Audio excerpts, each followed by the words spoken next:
भाजपला सुप्रीम दणका, आपने केला विजयोत्सव साजरा। चंदीगड महापौर निवडणुकीत आपचे कुलदीप कुमार विजयी झाले आहेत। सुप्रीम कोर्टचा निकाल आणि पुन्हा झालेली काउंटिंग या आधारावर आपचे महापौर विजयी झाले। या विजयाचा आनंद सोलापुरात आपच्या पदाधिकारी आणि कार्यकर्त्यांनी साजरा केला। शहर कार्यालय येथे शहरातील सर्व पदाधिकारी आणि कार्यकर्त्यांनी जमून विजयोत्सव साजरा केलाय। तसेच डॉक्टर बाबासाहेब आंबेडकर यांच्या पुतळ्यास अभिवादन देखील करण्यात आलं आणि भारतीय संविधान जिंदाबाद, लोकशाही जिंदाबाद, मोदी तेरी हिटलरशाही नहीं चलेगी नहीं चलेगी, मोदी तेरी वोटों की चोरी नहीं चलेगी नहीं चलेगी अशा घोषणांनी परिसर दणाणून सोडला। फटाके फोडून एकमेकांना मिठाई भरवत विजयोत्सव साजरा करण्यात आला। यावेळी पदाधिकारी बोलताना म्हणाले, आज हुकुमशाहीचा पराभव झाला आणि लोकशाहीचा विजय झाला। यावेळी शहर अध्यक्ष निहाल किर्नळी, उपाध्यक्ष श्रीकांत वाघमारे, महासचिव मल्लिकार्जुन पिलगेरी, युवाध्यक्ष निलेश संगेपाग, संघटक जुबेर हिरापुरे, सहसंघटक मेहमूद गब्बुरे, संघटक आनंद जाधव, युवा उपाध्यक्ष आकाश गायकवाड, सह संघटक अजहर शेख, शिक्षक आघाडी अध्यक्ष बसवराज सारंगमठ, सह संघटक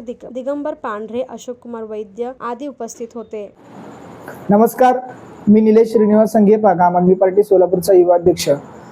आज रोजी आम आदमी पक्ष सोलापूर शहराच्या वतीनं अतिशय उत्साहामध्ये विजयोत्सव साजरा करण्यात आलेला आहे।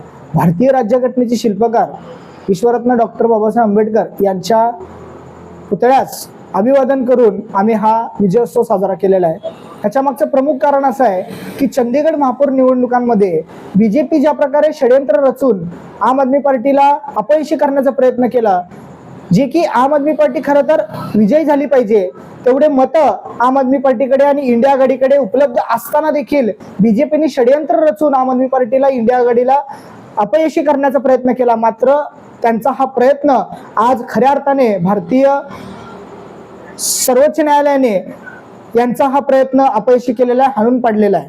खऱ्या अर्थाने आज लोकशाही पुन्हा एकदा जिवंत असल्याचं उदाहरण आपल्याला मिळालेलं आहे आणि अशाच प्रकारे आम आदमी पार्टीचा प्रत्येक कार्यकर्ता, प्रत्येक पदाधिकारी या हुकुमशाहीच्या विरोधात, या तानाशाहीच्या विरोधात आणि या मोदीशाहीच्या विरोधात लढत राहील। जोपर्यंत श्वासात श्वास आहे तोपर्यंत तुमचे हे जे काही कारनामे आहेत ते आम्ही कधीच यशस्वी होऊ देणार नाही आणि तुमचे प्रयत्न कधीच यशस्वी होऊ देणार नाही। एवढंच बोलतो। जय हिंद, जय महाराष्ट्र।